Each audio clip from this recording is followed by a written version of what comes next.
Ngayon gear oil change tayo ng e-bike kasi lagpas na, 4 months na.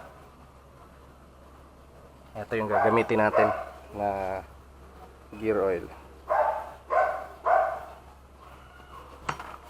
Yung kakalasin natin dito na screw, tingnan natin kung mapapakita ko ng malinaw.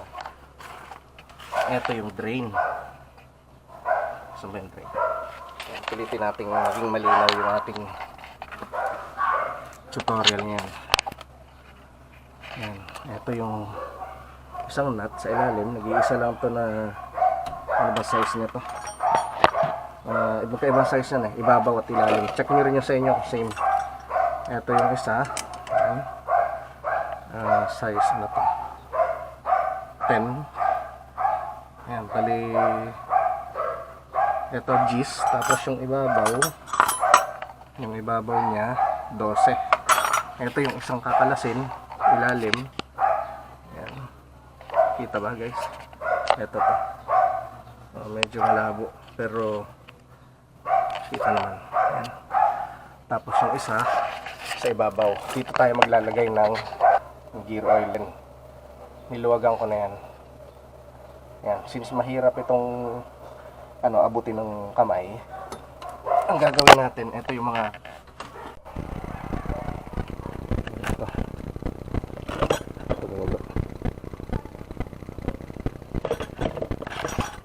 tingnan natin kung may oil pa to. Baka hindi rin nilagyan ng kasa duda kasi ito Ugalian nyo mag-change oil din kahit mga every 3 months talaga, pero minsan 4 months. Doon sa ako dati, luma akong e-bike, hindi ko change oil ng 4 years. Okay naman, pero pag ganitong mga laging gamit, dapat change oil o i-change yung gear oil. Ayan na, malapit na. Pwera. Ayun na ba? Malinaw pa. Ay, aabot pa pala ng ng 6 months to nabuksan ko agad. Malinaw pa guys. At least nalaman natin na may gear oil. Okay na yan. Kita nyo ba guys? Malinaw. Wow, malinaw. Sayang. Yan, tignan natin kung ilang ml talaga yung kanya.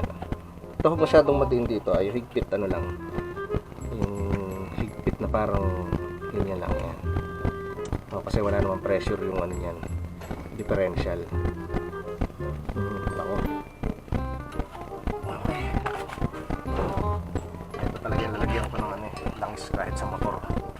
Yan. Parang 100 ml lang siya. Tao kaunti. Mga gagamitin natin.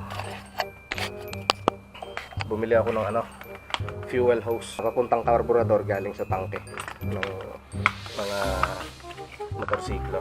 Tapos subukan ko rin tong syringe na ayan, 60 ml.